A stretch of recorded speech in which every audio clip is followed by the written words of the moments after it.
Steve, resting Thomas and Ben Alexander from this game, is that just through rotation, fatigue?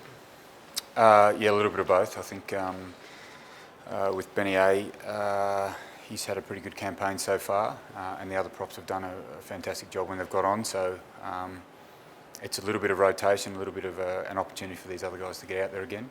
With Thomas, yeah, he's had a long season. I don't think he's played this many games at this level.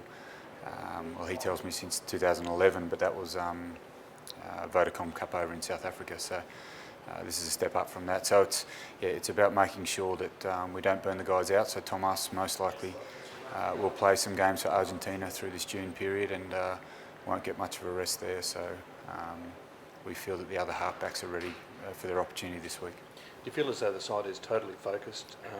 Because a lot of people are already saying, oh, listen, this is a bonus point victory for the Brumbies. All they've got to do is turn up against the Sunwolves. But you can fall into a complacent trap there, can't you, a little bit? Yeah, you certainly can. I mean, there's no need to be complacent against the Sunwolves. If you have a look at their games, they're a very dangerous team in attack. They've obviously let some tries in throughout the season, but they've certainly got some very good attacking flair, and we haven't written them off at all. They've made a few changes for this game, but our focus has been really good this week. The boys have trained really well, and I certainly haven't seen any of that.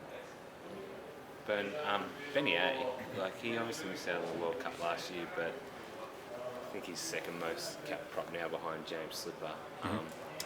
Is he still in Wallabies contention? Like you say, he's had an outstanding start to the year. Is he someone who is still on that radar? Yeah, for Benny, I think he worked really hard. He's worked really hard over the last 2 years to reinvent himself.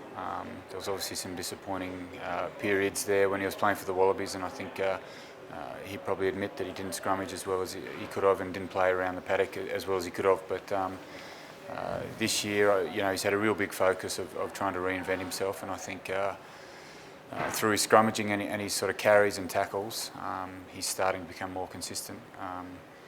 But for him, I think it's proving that consistency over time. So the more times he gets out there and plays the way he's been playing, the better his chances are of making the next level. You got a new Wallabies halfback in your squad, but couldn't find a spot for him in the starting team? There's no need for him in the starting team. I think he's doing a fantastic job coming off the bench and adding some real impact there and good direction to the forwards. And I think we've spoken about this a number of times, the importance of these guys coming off the bench and adding impact. And what's the most important part of these games in Super Rugby? Most of the games come down to the last 20 minutes, and he's coming off the bench for those last 20 minutes and doing a job for us. He said that yesterday you kind of kept the joke going that it was a prank before you actually told him that it was true. But were you surprised when Czech said, we're going to pick this guy who's played 60 minutes? Yeah, we'd obviously spoken about it as coaches. But he said, the last thing I said to Czech was my thoughts, and he said, okay, I'll make my decision, and that's the way it goes. The head coach gets the final say, and so I wasn't sure whether he was going to pick him or not, but it was a pleasant surprise when I read the email that Joey was in. I think Joey sort of had an opportunity last year and had a number of opportunities this year, and has really developed his game. He had a few things to work on at the beginning of the season, and we've seen massive improvement in his game, so he certainly deserves this opportunity.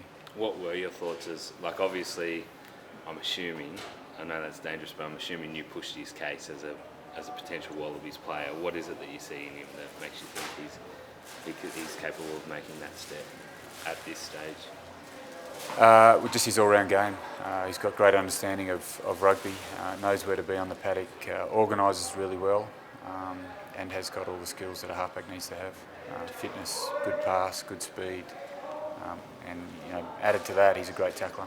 This selection, is that, I guess, done with an eye to fast-track his development? Do you think he'll get a lot out of spending time with the other 38 runners? Yeah, I think if we look at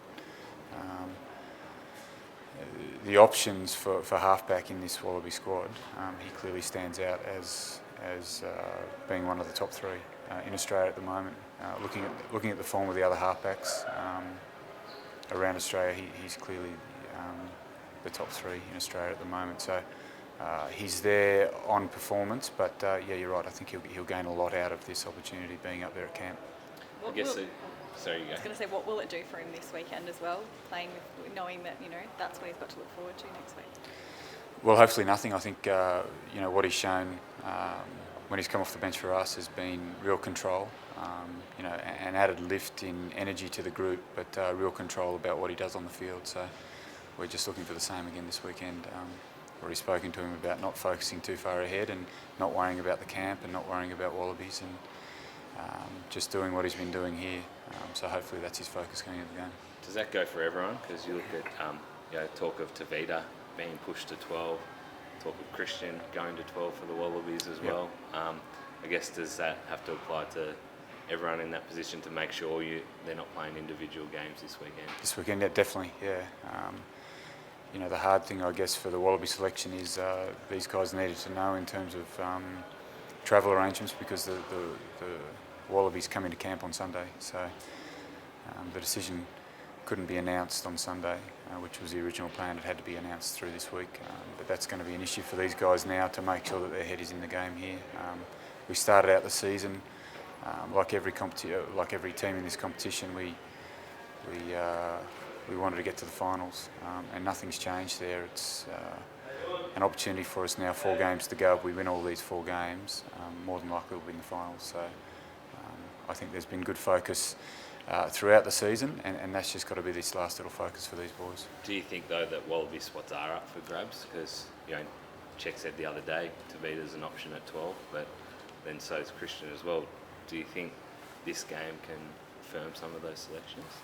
I think every time the guys get out on the paddock is another opportunity for them to prove themselves. But we're not running Tavita at 12 and Christian at 12 this weekend. I think the beauty of the extended squad up in camp is that it'll give the coaches an opportunity to see the players firsthand up front and see how they respond to training.